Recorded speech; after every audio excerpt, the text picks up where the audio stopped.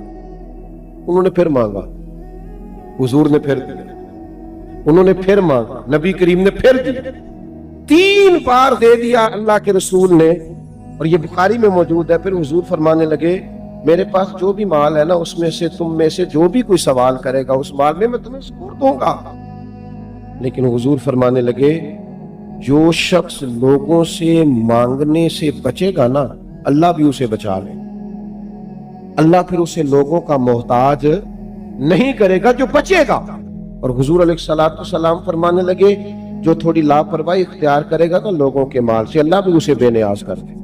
لیکن ہماری طبیعت اس طرح کی ہے، مزاج اس طرح کا ہے کہ لوگ تھوڑی دیر کے لیے بھی کسی ٹھہراؤ کی طرف آنے کو تیار نہیں ہوتے۔ ایک دوسرا بے صبری ہمارے دلوں میں بہت زیادہ پائی جاتی ہے، فلانے نے مجھے یہ کہہ دیا، فلاں نے میرے خلاف بات کر، فلاں کی اتنی ضرورت ہوئی، مجھے فلاں نے بتایا ہے کہ اس نے یہ کہا ہے۔ ایسے سوال یہ ہے جناب سے کہ جناب کی کتنی کو عظمت ہے، آپ کو کوئی بات بھی نہیں کر سکتا، آپ بات کرنے کی اجازت بھی نہیں دیتے۔ پہلے تو یہ تعارف کرائیں بھلا آپ کیا ہیں، آپ کو کوئی بات ہی نہیں کر پا رہا، آپ کسی کو جرأت مثلا آپ کیا ہیں، اپنے آپ کو اتنا بلند و بالا آپ لے گئے کہ کسی کی جرأت ہی نہیں ہے وہ آپ کے بارے میں بات کر سکے۔ ہاں اگر وہ غیبت کر رہا ہے تو غلط کر رہا ہے، 100% غلط کر رہا ہے، لیکن آپ کیا بن کے بیٹھ گئے کہ میرے بارے میں، اور ایک بات ہمارا مخالف ہمارے بارے میں کرتا ہے، ایک بات، اچھا وہ بات کر کے گھر سو جاتا ہے، ہماری ساری صلاحیتیں اس کو جواب دینے میں خرچ ہو جاتی، ہم سارا دن سوچتے رہتے ہیں کہ وہ پتہ نہیں کس کی وہ بات کر گیا۔ نبی پاک صلی اللہ تعالیٰ علیہ وسلم کی خدمت میں آ کے مشکات میں موجود ہے، ایک صحابی نے عرض کی یا رسول اللہ کافر آپ کا نام بگاڑ کے معاذ اللہ آپ کو برا بھلا کہتے ہیں، کیونکہ حضور کا نام تھا محمد صلی اللہ علیہ وسلم، محمد اس کو کہتے ہیں جس کی بار بار تعریف کی جائے، تو ان کے دل میں خیال آیا ہم محمد بھی کہتے ہیں اور ہم معاذ اللہ تعالیٰ برا بھلا بھی کہتے ہیں۔ انہوں نے حضور کا نام معاذ اللہ ثم معاذ اللہ نقل کفر نہ باشد، حضور کا نام بگاڑ کر سرکار کے بارے میں باتیں شروع کر دی، تو ایک صحابی پریشان ہو جاتا، وہ یہ کہہ کے آپ کا نام بگاڑتے ہیں۔ تو حضور مسکرائے، فرمایا وہ پتہ نہیں کس کی باتیں کر رہے ہیں، میرا تو یہ نام ہی نہیں۔ فرمایا پتہ نہیں وہ کس کو برا بھلا کہہ رہے ہیں، کس کو گالیاں دے رہے ہیں، وہ میں نہیں ہوں، میں تو محمد ہوں۔ اور محمد وہ ہوتا ہے جس کی تعریف کی جائے، وہ پتہ نہیں کتنی گلاں پہ کر دینے، آپ کو بلا وجہ ٹینشن ہو جاتی ہے، فلانا فلانی جگہ کھڑا تھا، میری بات کو چھوڑیں یار، آپ کس چکر میں پڑ گئے، وہ ایک جملہ کہہ کر ہم سارا وقت اسی پہ لگا دیں گے، ہم تو مصروف ہی بڑے ہیں، ہمارے پاس اتنا ٹائم نہیں ہے، ہمیں طاقتور ہونا ہے، تھوڑا صبر کریں، کسی نے بات کر دی چل ٹھیک ہے بھائی اللہ تیرا بھلا کرے، 2-4 اور کر، کوئی فرق نہیں پڑتا، سمجھ آ جائے گی تجھے آہستہ آہستہ۔ اتنی جلدی الجھ جانا، رشتوں داروں سے لڑائیاں کر بیٹھنا، فلاں نے بات کر دی، فلاں جگہ آ گئی، فلاں نے کہہ دیا، ساری رات سونا نہیں، منصوبہ، آپ تو کوئی کام ہی نہیں کر سکے، آپ بڑے مقاصد کے لیے دنیا میں آئے، آپ تو یہیں رک گئے، آپ تو سارا دن اپنے مخالفوں کو جواب دیتے رہے، کام کون کرے گا، ڈیوٹی کون کرے گا، اتنے بڑے مقاصد ہیں، ان کا حصول کیسے ہو؟ الجھ نہ جائیں کہ فلاں میرے بارے میں بات کر گیا تو وہ کر گیا تو پھر کیا ہوا، کرنے دو، لوگوں کے منہ میں زبان ہے تو بات کرنے کے لیے ہے نا، وہ بات کرے گا ہم کام کریں گے۔ میری ایک نصیحت ہے اپنے دوستوں کو ہمیشہ کرتا ہوں، میں کہتا ہوں پراپوگنڈے کا جواب پراپوگنڈے سے نہیں ہوتا، پراپوگنڈے کا جواب کام سے ہوتا ہے، پراپوگنڈے کا جواب عمل سے ہوتا ہے، لوگوں کی باتوں کا جواب اپنے کردار سے دیا جاتا ہے، بات کا جواب بات سے نہیں، بات کا جواب کردار سے، بات کا جواب عمل سے، بات کا جواب آنے والے وقت سے۔ آپ یقین کریں جو لوگ آپ کو تانا دیتے ہیں نا تو کچھ نہیں کر سکتا، آپ کچھ کر کے دکھائیں، وہ آپ سے ملاقات کرنے والوں کی لائنوں میں کھڑے نظر آئیں، آپ کچھ کر کے تو دکھائیں نا۔ آپ کی رائے یہ ہے کہ میں بات کا جواب بات سے دوں تو پھر وہ تو بات طویل ہو جائے گی، آپ ایک بات کریں گے، وہ 2 کرے گا، آپ 3 کریں گے، تو اس میں تو سارا وقت لگ جائے گا، ہمیں تو اور بڑے کام ہیں، اور بھی کئی کام ہم نے کرنے ہیں زندگی میں۔ حضرت صدیق اکبر تشریف فرما رضی اللہ تعالی عنہ، ایک شخص نے آپ کو برا بھلا کہنا شروع کر دیا، اللہ کے حبیب بھی وہاں تشریف فرما، وہ دیر تک برا بھلا کہتا رہا۔ ادھر دیکھو نوجوانوں میری طرف، یہ ذرا 2-3 دفعہ تانا سن کے اور سہ کے اور مسکرا کے دیکھو تو صحیح، یہ تھوڑا تجربہ تو کرو بھلا، 2-4 دفعہ کر کے دیکھو نا۔ آپ کو کسی نے برا کہا، آپ نے سنا بھی، سہا بھی، اور ساتھ تھوڑا سا آپ مسکرائے بھی، اور اگر اور زیادہ ہمت کریں تو اسے کہہ دیں یار تو دعا کرنا اللہ مجھے ٹھیک کر دے۔ یہ ذرا کر کے جتن تہار کوئی کھیڈے تو ہارن کھیڈ فقیرا، جتن دا مل کھوٹی پیندا ہارن دا مل ہیرا۔ چھوڑنا چل ٹھیک ہے یار کر لیں، آپ تھوڑا سا یہ کر کے تو دیکھیں۔ حضرت صدیق اکبر کو برا کہتا جا رہا، جناب صدیق اکبر اطمینان سے بیٹھے۔ مزے کی بات بتاؤں، اس محفل نور میں رسول رحمت بھی تشریف، امام الانبیاء بھی جلوہ فراز، اللہ کی ساری رحمتوں کے جھرمٹ میں کریم بھی وہاں تشریف فرما ہے۔ گویا قدسی جھک جھک کے اس حجرہ نور کی طرف آ رہے ہیں، جا رہے ہیں، لائنیں لگی ہوئی ہیں زیارت کرنے والوں، کریم تشریف فرما ہے۔ حضرت صدیق اکبر کو بلا بلا کہہ رہا ہے۔ ایک وقت آیا جناب صدیق اکبر کا پیمانہ صبر لبریز ہوا، اس نے بڑی باتیں کی۔ حضرت صدیق نے جواب میں ایک ہی بات کی، تھوڑا سا محفل پہ سناٹا چھایا، کیونکہ پہلے وہ کر رہا تھا، جناب ابوبکر سن رہے تھے۔ اب جناب صدیق اٹھے، جناب صدیق نے ایک بات کی اس کو، تو اللہ کے رسول اس محفل سے اٹھے۔ اگر آپ اس بات کی گہرائی میں اتریں گے تو کلیجہ ٹھنڈا ہو جائے، آپ کو کئی دفعہ یہ باتیں کرنے والے اچھے لگنے لگ جائیں گے، آپ سارا دن اپنی صلاحیت ضائع نہیں کریں گے ان کے بارے میں سوچ وہ دیر تک آپ کو برا بلا کہتا رہا، سنتے رہے۔ حضرت صدیق نے ایک جواب دیا، محفل کا رنگ تھوڑا بدل گیا، اللہ کے رسول اٹھے، حضور اٹھ کے اس حجرے سے باہر نکلے۔ حضرت صدیق اکبر بھی دوڑ کے پیچھے آئے، عرض کی یا رسول اللہ میرے ماں باپ قربان ہو، میرا دل میری روح قربان ہو، اس نے اتنی باتیں کی آپ بیٹھے رہے، میں نے ایک کی آپ اٹھ کے آ گئے۔ ذرا کریم کے جواب کی روحانیت کی بلندی دیکھیے، یہ کیا معراج حضور نے جناب صدیق اکبر کی بیان کی۔ حضور فرمانے لگے ابو بکر جب تک وہ بول رہا تھا آپ چپ تھے نا، اللہ نے آپ کے سرانے فرشتہ کھڑا کیا ہوا، اوئے ہوئے ہوئے قربان، وہ آپ کی طرف سے جواب دے رہا تھا کہ نہیں ابو بکر تو ایسے نہیں، نہیں ابو بکر تو ایسے نہیں، نہیں ابو بکر تو ایسے نہیں۔ فرمایا جب آپ بولے ہیں، آپ نے خود اپنا دفاع کیا ہے، فرشتہ اٹھ کے چلا گیا ہے، فرشتہ چلا گیا ہے تو میں بھی آ گیا، آپ کی طرف سے اللہ نے فرشتہ کھڑا کیا ہوا تھا، قربان جائیں۔ سنو جناب صدیق اکبر کے بارے میں بات کرنے والوں، ابو بکر صدیق کی طرف سے جواب دینے کے لیے تو اللہ نے فرشتے مقرر فرما رکھے۔ اللہ نے فرشتے، تم کیا جانو ان کی عظمتوں کو، کیا جانو ان کی رفعتوں کو۔ اگر آپ چاہتے ہیں خدائی طاقتیں آپ کی طرف سے جواب دیں، خدائی طاقتیں، پھر میرے بھائی آپ کو تھوڑا سا صبر کرنا پڑے گا۔ آپ صبر کریں گے پھر آپ محسوس کریں گے کہ خدائی طاقتیں، ان اللہ مع الصابرین کا عملی مظاہرہ ہو رہا ہے۔ ایک تو دولت کے معاملے میں صبر کریں، دوسرا کوئی بےہودگی کرے، خاندان میں، قبیلے میں کوئی آپ کا مخالف بنے تو تھوڑا اپنے اندر صبر پیدا کریں۔ تیسری بات ہم نے امام حسین سے یہ سیکھنی ہے، اور یہ جو میں نے کہا نا دشمنوں کی گفتگو کے بارے میں بھی آپ صبر کریں، امام حسین نے یہ والا صبر بھی کیا۔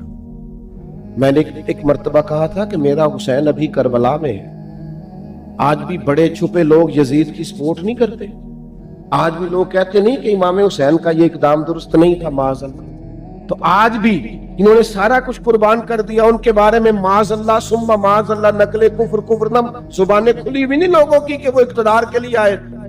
کتنے تانے سہے ہیں حضور کی اولاد نے، اور سب کچھ قربان کیا ہے، تو چار تو بھی سہ کے دے، اس کا مزہ لے، زخم پہ زخم کھا کے جی، اور ذرا خون جگر کے گھونٹ پی، چپ کر، آہ نہ کر لبوں کو سی، یہ عشق ہے کوئی دل لگی نہیں، یہ کوئی ایسی ویسی بات ہے، تھوڑا سہ نہ، برداشت کر۔